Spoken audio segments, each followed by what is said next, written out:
নমস্কাৰ আপোনালোকক স্বাগতম জনাইছো এছএমইজ স্কুল নামৰ এই চেনেলটিলৈ। তোমালোকে যদি এতিয়ালৈ প্ৰথম পাৰ্টটো পঢ়া নাই বা প্ৰথম পাৰ্টটো চোৱা নাই ভিডিঅ'টো তেনেহ'লে ডেছক্ৰিপশ্যনত লিংকটো দিয়া আছে, তোমালোকে তাতে চাই ল'ব পাৰিবা। আজি আমি ছেকেণ্ড পাৰ্টটো আৰম্ভ কৰিম, কিন্তু ছেকেণ্ড পাৰ্টটো আৰম্ভ কৰাৰ আগতে অকণমান মই কৈ দিছোঁ ফাৰ্ষ্ট পাৰ্টত আমি কি শিকিলোঁ। ফাৰ্ষ্ট পাৰ্টত আমি গম পালোঁ যে গান্ধীজীয়ে এখন অধিৱেশনত যাওঁতে এজন কৃষক যাৰ নাম ৰাজকুমাৰ শুক্লা তেওঁ গান্ধীজীক লগ কৰিবলৈ আহিছিল আৰু তেওঁ নিজৰ প্ৰব্লেম বা নিজৰ জিলাৰ নিজৰ ঠাইখনৰ প্ৰব্লেমবিলাকৰ বিষয়ে গান্ধীজীক অৱগত কৰাইছিল আৰু তেওঁ প্ৰাৰ্থনা কৰিছিল গান্ধীজীক যে গান্ধীজী তেওঁৰ লগত যাব লাগে চম্পাৰণ নামৰ তেওঁৰ জিলাখনলৈ। গান্ধীজীৰ বিভিন্ন কামত ব্যস্ত থকাৰ বাবে কানপুৰত আৰু ক'ৰবাত বেলেগ বেলেগ জেগাত কিছুমান কাম বা বিভিন্ন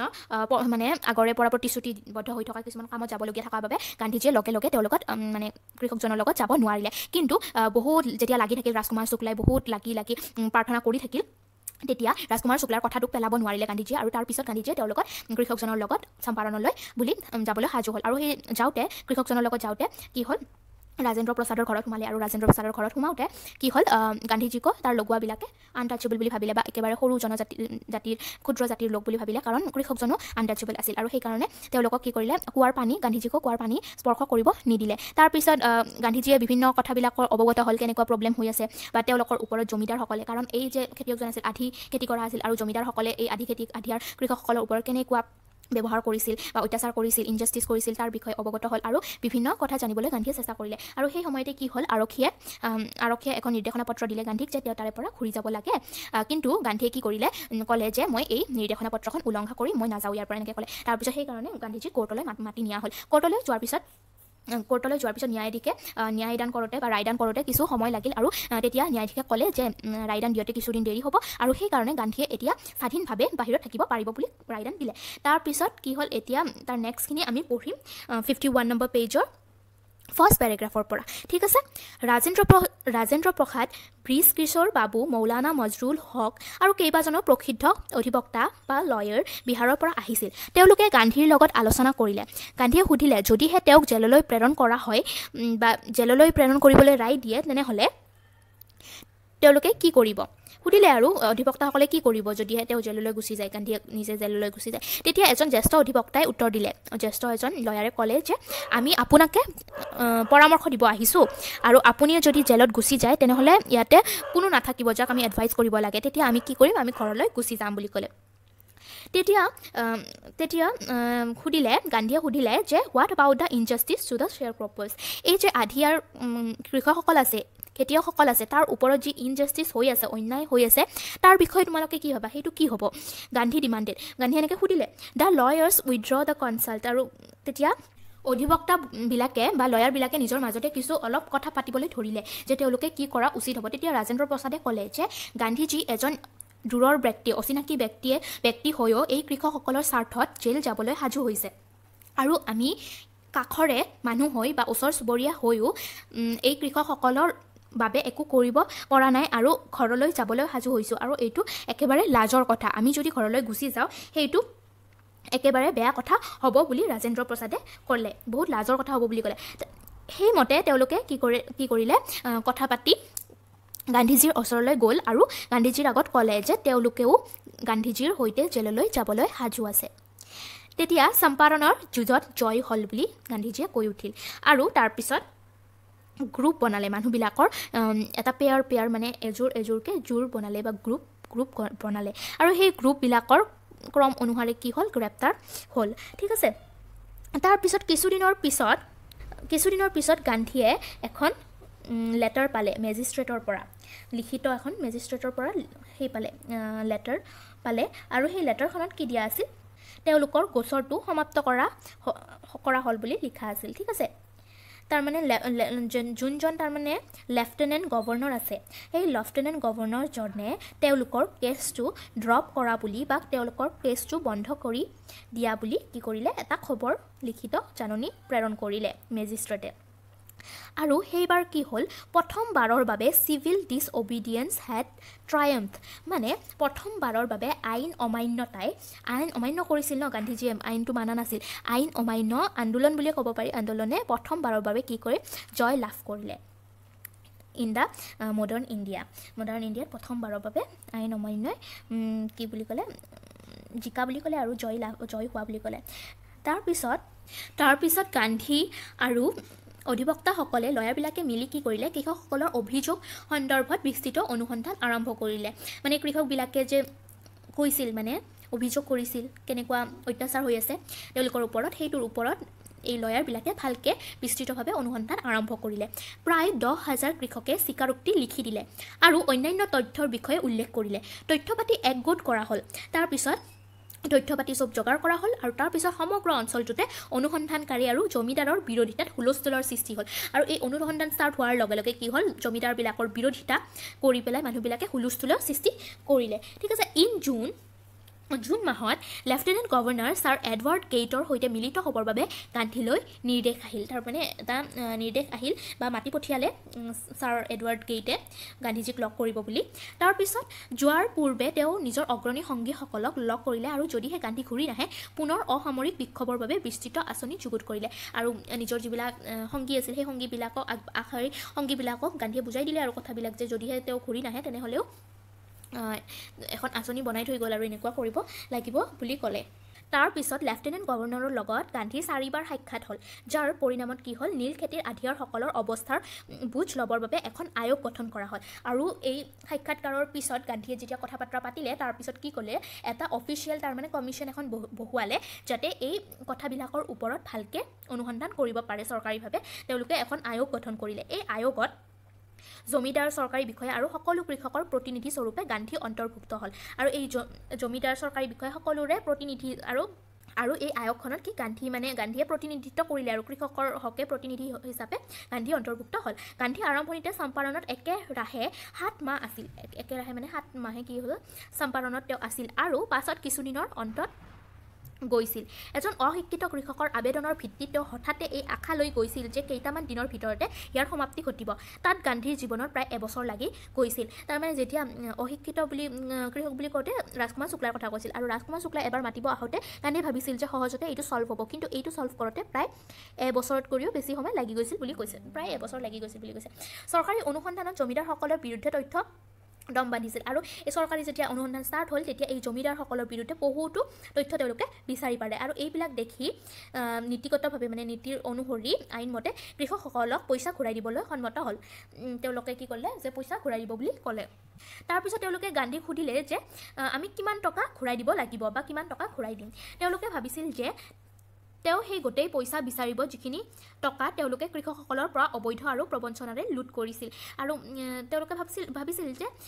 ভাবিছিল যে গোটেইখিনি টকা বিচাৰিব গান্ধীয়ে কিন্তু গান্ধীয়ে গোটেইখিনি টকা নিবিচাৰিলে তেওঁ কেৱল 50% বিচাৰিলে মানে আধাহে বিচাৰিলে এই ক্ষেত্ৰত তেওঁ দৃঢ় আছিল আৰু দৃঢ়ভাৱে ক'লে এই সমগ্ৰ ঘটনাৱলীৰ অতি ওচৰৰ পৰা নিৰীক্ষণ কৰি থকা যিজন চম্পাৰণত ব্ৰিটিছ মিছনাৰী আছিল সেইজন ৰেভাৰেণ্ড জেড হগে এই কথা লিখিছিল এইটো ভাবিছিল সম্ভৱতঃ তেওঁ স্থিতিত অটল থাকিব জমিদাৰৰ প্ৰতিনিধিয়ে 25% ঘূৰাই দিয়াৰ প্ৰস্তাৱ দিছিল আৰু গান্ধীয়ে সেই প্ৰস্তাৱ মানি লোৱাত অচলাৱস্থা দূৰ হৈছিল তাৰ মানে কি হ'ল প্ৰথমেতো তেওঁলোকে ভাবিছিল যে গোটেইখিনি পইচা ঘূৰাই দিব লাগিব কিন্তু মহাত্মা গান্ধীয়ে কি কৰিলে যে মাত্ৰ 50% দিলেই হ'ব বুলি ক'লে হা কিন্তু পিছত তেওঁলোকে কি কৰিলে যে 25%হে দিবলৈ মান্তি হ'ল আৰু গান্ধীয়ে একো নক'লে ইয়াক কি হ'ল মানি ল'লে 25% ঠিক আছে আয়োগে এই বুজাবুজি সৰ্বসন্মতি ক্ৰমে মানি ল'লে আৰু আয়োগে কমিশ্যনখনে এইটো মানি ল'লে সকলোৱে সন্মতি দিলে কাৰণে মানি ল'লে গান্ধীয়ে কৈছিল যে পইচা ঘূৰাই দিয়াৰ কথাটো ইমান উল্লেখযোগ্য নহয় যিমান উল্লেখযোগ্য এই কথাটো যে জমিদাৰসকলে কিছু পইচা ঘূৰাই দিব লগা আৰু ইয়াৰ লগে লগে অলপ হ'লেও নিজৰ আত্মসন্মান ত্যাগ কৰিবলৈ বাধ্য হ'ল মানে পইচা কিমান ঘূৰাই দিছে সেইটো ডাঙৰ কথা নহয় কিন্তু ঘূৰাই যে দিছে সেইটোহে কথা মেইন কথা আৰু তেওঁলোকে যে জমিদাৰবিলাকে সৰু হৈ পেলাই নিজে আত্মসন্মানটো ত্যাগ কৰিবলগীয়া হৈছে সেইটোহে ডাঙৰ কথা বুলি ক'লে এতিয়া কৃষকসকলে বুজি পালে যে তেওঁলোকৰ অধিকাৰ আছে আৰু সেই অধিকাৰ ৰক্ষা কৰা মানুহো আছে কৃষকসকলে নিজৰ অধিকাৰৰ কথা বুজি পালে আৰু তেওঁলোকে সাহস পালে ঘটনাক্ৰমবোৰে গান্ধীৰ মৰ্যাদাৰ সুবিচাৰ কৰিলে আৰু কেইবছৰমানৰ ভিতৰতে ব্ৰিটিছ লেণ্ডাৰসকলৰ ভূ সম্পত্তিবোৰ কমি আহিল আৰু সেইবোৰ কৃষকবিলাকৰ হাতলৈ গুচি গ'ল নীল খেতিৰ আধিয়াৰৰ সমাপ্তি ঘটিল আৰু এই ইণ্ডিগো খেতিৰ আধিত খেতি কৰা এইবিলাক আধিয়াৰৰ সমাপ্তি ঘটিল গান্ধীয়ে কেতিয়াও বৃহৎ ৰাজনৈতিক বা আৰ্থিক সমাধানত সন্তুষ্ট নহৈছিল তেওঁ চম্পাৰণৰ গাঁওবোৰত সামাজিক আৰু সাংস্কৃতিকভাৱে পিছপৰা কথাটো লক্ষ্য কৰিছিল আৰু সেইকাৰণে শীঘ্ৰেই তাত সেই ক্ষেত্ৰত কিবা এটা চেঞ্জেছ আনিবলৈ চেষ্টা কৰিব বিচাৰিছিল তেওঁ শিক্ষকৰ বাবে আহ্বান জনালে মহাদেৱ দেশাই আৰু নৰহৰি পাৰিখ দুজন যুৱক যি গান্ধীৰ অনুগামী হিচাপে অলপতে যোগদান কৰিছিল তেওঁলোকৰ পৰিবাৰে ইচ্ছাই কি কৰিলে কাম কৰাৰ ইচ্ছা ব্যক্ত কৰিলে বম্বে পুনে আৰু অন্যান্য দূৰ স্থানৰ পৰাও বহুতো আগবাঢ়ি আহিল গান্ধীৰ কনিষ্ঠ পুত্ৰ দেৱদাস আৰু শ্ৰীমতী গান্ধীও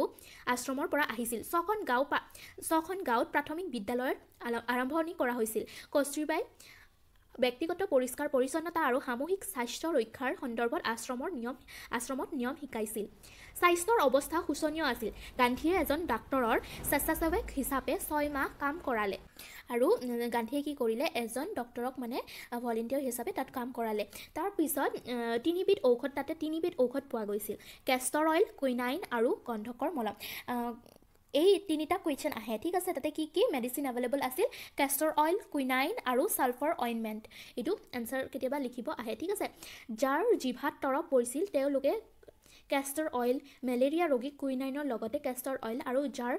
ছালত খুজতি বা খৰ এনেকুৱা ধৰণৰ বেমাৰ আছিল তেওঁলোকক এই সালফাৰ অইনমেণ্টটো দিয়া হৈছিল আৰু কেষ্টৰ অইল দিয়া হৈছিল গান্ধীয়ে মহিলাসকলক কাপোৰৰ লেতেৰা অৱস্থা দেখিছিল আৰু গান্ধীয়ে কস্তুৰবাক কি কৰিছিল এই বিষয়ে মহিলাসকলক ক'বলৈ মানে জনাবলৈ আৰু এইবিলাকৰ বিষয়ে কথা পাতিবলৈ মানে কৈছিল আৰু এগৰাকী মহিলা কস্তুৰবাক তেওঁৰ জুপুৰিলৈ লৈ গৈছিল আৰু কৈছিল চোৱা ইয়াত কাপোৰ থবৰ বাবে কোনো বাকচ বা আলমাৰি নাই মই যিখন শাৰী পিন্ধি আছো সেইখনেই মোৰ লগত আছে এনেকৈ কৈছিল এগৰাকী তিৰোতাই কস্তুৰবাক চম্পাৰণত দীঘলীয়া সময় থকাৰ অৱস্থাত গান্ধীয়ে দূৰৈৰ পৰাই আশ্ৰমৰ ওপৰত চকু ৰাখিছিল তেওঁৰ ডাকৰ জৰিয়তে নিয়মীয়াকৈ নিৰ্দেশ প্ৰেৰণ কৰিছিল আৰু আশ্ৰমৰ হিচাপ নিকাচ কৰিছিল এবাৰ তেওঁ আশ্ৰমত থকা সকললৈ লিখিছিল যে পুৰণি লেট্ৰিনবোৰ পুতি পেলাব লাগে আৰু নতুন খান্দিব লাগে অন্যথা সেই পুৰণি লেট্ৰিনবোৰ বেয়া গোন্ধাব তাৰমানে হাইজিনৰ ওপৰত তাৰপিছত তেওঁলোকৰ এই চম্পাৰণৰ জিলাৰ স্বাস্থ্যৰ ওপৰত হেল্থৰ ওপৰত বহুত গুৰুত্ব দিছিল গান্ধীয়ে আৰু এই চম্পাৰণৰ ঘটনাটো বা চম্পাৰণৰ এপিছডটো গান্ধীৰ জীৱনৰ বাবে এটা টাৰ্নিং পইণ্টৰ নিচিনা আছিল আৰু গান্ধীয়ে কৈছিল যে তেওঁ যি কাম কৰিছিল সেই একেবাৰে অৰ্ডিনাৰী বা সাধাৰণ কাম আছিল আৰু তেওঁ কৈছিল যে ব্ৰিটিছে মোৰ নিজৰ দেশত মোক অৰ্ডাৰ কৰিব নোৱাৰে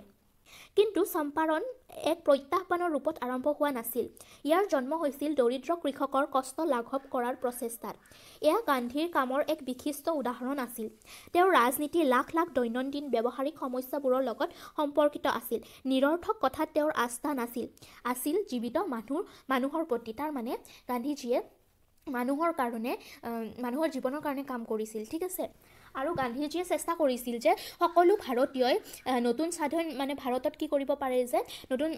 স্বাধীনতাৰ কাৰণে যোগদান দিব পাৰে আৰু নিজে যাতে নিজৰ ভৰিত থিয় দিব পাৰে তাৰ বাবে তেওঁ চেষ্টা চলাইছিল আৰু এইদৰে তেওঁ ভাৰতক স্বাধীন কৰিব বিচাৰিছিল চম্পাৰণৰ কাম কাজৰ আগেয়ে চাৰ্লছ ফ্ৰেৰ এণ্ড্ৰিয়ছ নামৰ এজন ব্ৰিটিছ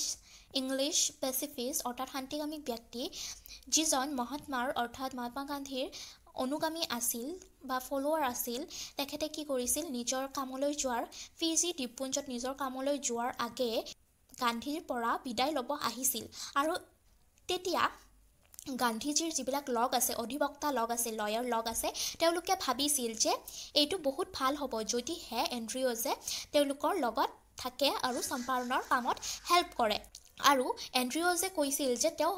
ৰেডি আছে হেল্প কৰিবলৈ যদিহে গান্ধীয়ে তেওঁক থাকিবলৈ অনুমতি দিয়ে তেতিয়া গান্ধীয়ে এইটো সন্মতি দিয়া নাছিল তেওঁ অপ'জ কৰিছিল কথাটোত আৰু কৈছিল যে তোমালোকে এই আনইকুৱেল বা অসমান যুদ্ধত এজন ইংলিছমেনৰ পৰা সহায় ল'ব বিচাৰিছা আৰু এই কথাটোৱে তোমালোকৰ হৃদয়ৰ দুৰ্বলতাটো প্ৰকাশ কৰে তোমালোক যে দুৰ্বল এইটো প্ৰকাশ কৰে তোমালোকে নিজে নিজৰ ওপৰত ভৰসা ৰাখিব লাগিব আৰু নিজে ফাইট কৰিব লাগিব নিজৰ ওপৰতে ভৰসা ৰাখিব লাগিব আৰু এই যুদ্ধখন জিকিবৰ বাবে চেষ্টা কৰিব লাগিব তোমালোকে কোনো ব্যক্তিৰ পৰা হেল্প ল'ব নালাগে যিজন ব্যক্তি ব্ৰিটিছৰ বা ইংলিছমেন এণ্ড্ৰিয়ছ এজন ইংলিছমেন আৰু সেইকাৰণে তোমালোকে তেওঁৰ হেল্প ল'ব খুজিছা কিন্তু এইটো ঠিক নহয় বুলি গান্ধীয়ে নিজৰ মতামতটো দিছিলে ৰাজেন্দ্ৰ প্ৰসাদে মন্তব্য কৰিছিল যে তেওঁ আমাৰ মনবোৰ ভালদৰে বুজি পাইছিল আৰু আমাৰ ওচৰত কোনো উত্তৰ নাছিল এইদৰে গান্ধীজীয়ে আত্মনিৰ্ভৰ হোৱাৰ বা আত্মনিৰ্ভৰশীল হোৱাৰ বাবে পাঠ শিকাইছিল বা শিক্ষা দিছিলে। আত্মনিৰ্ভৰশীলতা ভাৰতৰ স্বাধীনতা আৰু আধিকাৰক কৰা সহায় গোটেইবোৰে ইটো সিটোৰ লগত সম্পৰ্ক আছে আৰু ইটোৱে সিটোৰ লগত আছে। তো এইটোৱে আছিল চেপ্টাৰটো নীল খেতি বা ইণ্ডিগো খেতিৰ ওপৰত শ্বেয়াৰ ক্ৰপাৰ্ছবিলাকৰ ওপৰত যি অত্যাচাৰ অন্যায় হৈছিল তাৰ বাবে গান্ধীয়ে যুদ্ধ কৰোঁতে কি প্ৰব্লেমছৰ সন্মুখীন হৈছিল আৰু কেনেকৈ চম্পাৰণ জিলাত মানে চেঞ্জেছ আনিছিল আৰু এই চম্পাৰণৰ চেপ্টাৰটোৱে কেনেকৈ গান্ধীৰ জীৱনত প্ৰভাৱ পেলাইছিল তাৰ বিষয়ে আছিল এই চেপ্টাৰটো। আৰু ইয়াৰ বহুতো ইম্পৰ্টেণ্ট কুৱেশ্যন আছে। যদিহে তোমালোকৰ লগত ইয়াৰ কুৱেশ্যনবিলাক আলোচনা কৰিব লাগে তেনেহ'লে তোমালোকে কমেণ্ট ছেকশ্যনত মোক জনাবা।